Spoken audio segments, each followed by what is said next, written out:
Good morning, students. Today we are going to see certain topics in kinematics and dynamics of machines. See, this is actually instantaneous center of rotation. Okay, that is what I am going to discuss. So, how I am going to do this is, it is a method of analyzing the motion in a mechanism. Okay, the concept is that any displacement of a body having motion in one plane will be considered as a pure rotational motion. Okay, as a whole about some center. So that center about which we consider it is a pure rotational motion, we call it as instantaneous center. Okay. So it is a point on a member by which another member will be rotating about. It can be either permanent or it can be instantaneous. For certain times we can have it. Okay.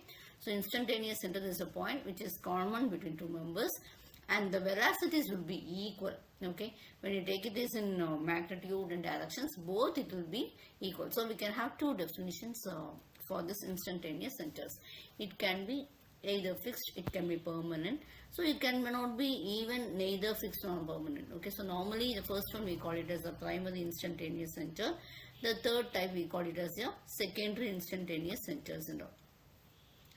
Main properties are the one rigid link rotates instantaneously relative to another. Okay, for this then only the mechanism will be applied. The two rigid links will be having no velocity with relative to each other. At the instantaneous center, the two rigid links will not have no relative velocity. Okay, and the two rigid links will have the same linear velocity relative to the third rigid link or any other link. So these are the main properties of instantaneous center what we have to consider. Okay. So how we are going to locate? So capital N is equal to small n into n minus 1 by 2, where n is the small n is the number of links. Okay. So we have to locate the fixed and the permanent centers by inspection. Now locate the remaining neither fixed or no. This can be done by circle diagram. So that I will teach you now. Okay.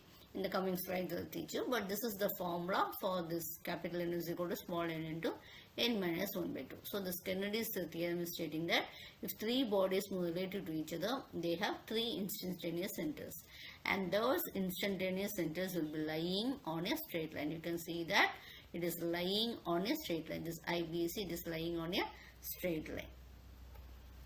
Okay, on the circle diagram, how we are obtaining is we are joining the points by the solid lines to show that the centers is being already found. Okay, now example, we are having a 4-bar mechanism. So what we call it is I12 and I14. We consider I12, you can see here I12 and I14, these are called as fixed one, and I23 and I34 are permanent. Okay, this will be why I call it as only permanent. This is not fixed one because they will be moving as the mechanism is moving. Okay, but the joints are nearly permanent. They are permanent only. They are permanently like this only. And next one, this I13 and I24, or they are not actually permanent or neither this one. They will be differing as per the configurations. Okay. So the methods of location is capital N is equal to small n into n minus 1 by 2.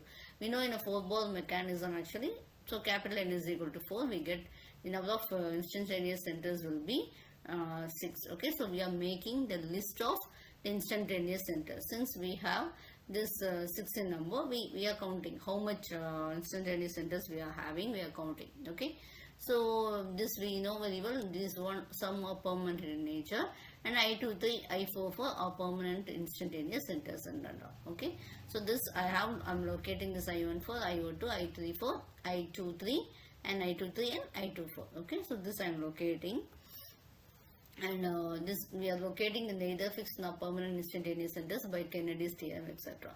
So this join the points by solid lines to show that the center lines are already found, etc. Okay, so in order to find the two other instantaneous centers, join 2 points such that the line joining them forms the two adjacent triangles in the circle diagram. Okay, so now what I'm doing is I'm joining 1 and 3. I'm joining this 1 and 3, and next one is to form the triangles 1 2 3 and 1 2 3, and this one is 3 4 1. Okay, I'm joining this, and again in figure B we can see that we are joining 1 and 3 to form, here please see this, and figure we can see that I'm joining 1 and 3 and we get I34 and also I23. So similarly I'm doing this and I'm finding this all these instantaneous centers, etc. Okay, I'm joining 1 and 3 by a dotted line and I'm marking number 5. See, I'm joining this 1 and 3, I'm marking this 5. Okay, so these are the, like this way I'm finding out all the instantaneous centers. The next topic to be discussed is application of kinematics. So where we are going to apply these mechanisms. So this kinematics and mechanism theory is being applied in various applications like Ackermann steering geometries and all. Okay, so what it is actually, you can see that the inner front wheels will be turning sharper than the outer wheel. Okay, because outer wheel will be traveling more distance or more radius and like this. So what happens in the case of a curve I am speaking. So what happens is this is used for ensuring all the four wheels are tracking smoothly. Next one is toe and camber control. Okay, so controls wheel orientation related to during the suspension travel. This is used for toe and proper kinematic designs will be preventing this unwanted toe in and toe out. So the car will be driving straight. Okay, so it will be very important. Next one is caster angle alignment. So this is used for angle stick steering axis forward or backward, like this as it is like a bicycle fork and all. Okay, self-centering support and all. Next one is bump steer mitigation, is optimize the length and angle of the tie rod. So that has to be controlled. Okay, so this prevents the wheels from turning on their own while it is hitting the road bumps and the vehicle will be kept on its intended path. Thank you, students.